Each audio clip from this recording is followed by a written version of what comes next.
তারা বলছে আপনি আপনার মানব অধিকার নিয়ে কথা বলছি, মানে আপনি কথা বলার স্বাধীনতা আছে, কথা বলার স্বাধীনতা আছে, কিন্তু আর একজনের যে সম্মানের অধিকার আছে, সম্মানের স্বাধীনতা আছে, সেটাকে দিবে? মানবাধিকার সংস্থা অনুযায়ী আমি যদি আপনার গীবত করি কোনো সমস্যা নেই, আমি যদি আপনার তহমত দিই তাহলে কোনো সমস্যা নেই, আমি যদি আপনার বিরুদ্ধে পেপার পত্রিকায় লেখালেখি করি কোনো সমস্যা নেই, আমি যদি আপনার বিরুদ্ধে মিছিল মিটিং করি, গালিগালাজ করি, কোনো সমস্যা নেই, এগুলো তো সব আমার মুখের অধিকার। কথা বুঝতে পারেননি?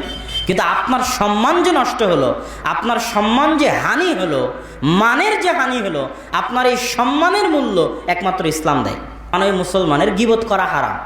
মানুষের সম্মানের হেফাজত আল্লাহ খুবই কড়া, খুবই শক্তভাবে দেখেন। কেউ কারো গীবত করেছে, অপবাদ দিয়েছে, গালি দিয়েছে, ওর কাছে যদি ক্ষমা না চাই, ও যদি ক্ষমা না করে, তাহলে মরা পর্যন্ত কাবা ঘরের গিলাফ ধরে ক্ষমা চাইলেও আল্লাহ ক্ষমা করবেন না। আল্লাহর নিকটে মানুষের মর্যাদার এত মূল্য, মানুষের সম্মানের এত মূল্য।